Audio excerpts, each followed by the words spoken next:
सबसे प्रसन्न करना प्रभु मैं किसी योग्य नहीं।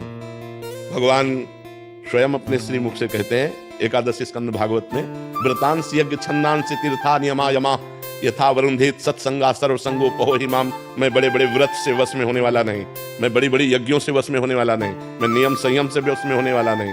अगर मैं वश में होता हूं तो साधु संग से होता हूं। तो साधु संग क्या? भगवान की शरण।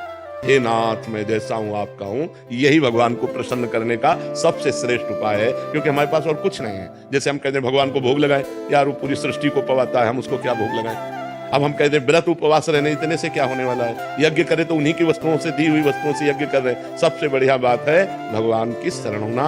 हे नाथ मैं आपका हूं, जैसा भी हूं पर आपका हूं।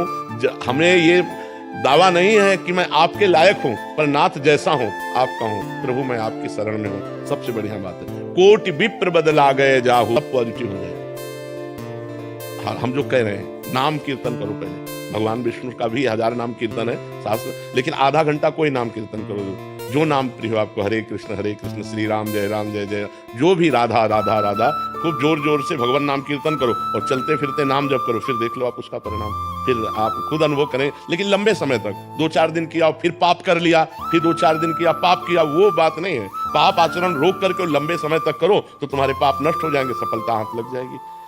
सबको सफलता क्यों नहीं प्राप्त होती, सबको सुख प्राप्त क्यों नहीं होता, लेकिन सब लोग सुख के लिए ही कार्य करते हैं और दुख क्यों प्राप्त होता है? उसका कारण पाप है। हम पाप कर्म वर्तमान में भी करते हैं और जो भूत में पाप कर्म किए हैं वो परिणाम में आ रहे हैं, इसलिए हम असफल हो रहे हैं, दुखी हो रहे हैं, चिंतित हो रहे हैं। नाम जप करो, बहुत आनंद प्राप्त होगा, बहुत आनंद। हम कह रहे हैं लोक परलोक के सब सुख आपको प्राप्त हो जाएंगे। आप डट के नाम जप तो करो।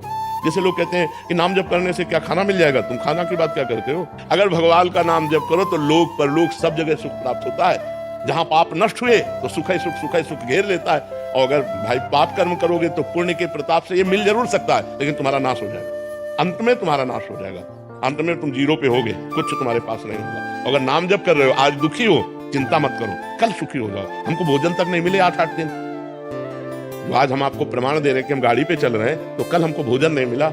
सर्दी में ओढ़ने के लिए कंबल नहीं था, बोरा ओढ़ते थे, टाट ना जिसमें गेहूं का आटा भरा जाता है, वो बोरा ओढ़कर सर्दी पार करते थे।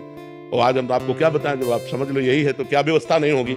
हर व्यवस्था है, राजा बाबू की तरह भगवान रख रहे हैं। तो कल जो था वो जो दुख में था उसमें हम धर्म को नहीं त्यागा, बड़ी कठिनाई से आगे बढ़ते रहे। तो आज वो बात आ गई जो लौकिक और पारलौकिक, ये तो सांसारिक सुख है, लेकिन भागवतिक सुख हम तुम्हें बता भी नहीं सकते कि कितना भगवान हमें आनंद देते हैं। इसलिए नाम जप करो, चिंता न करो, सफलता चरण चूमेगी यदि भगवान की शरण में हो और भगवान के आश्रित हो।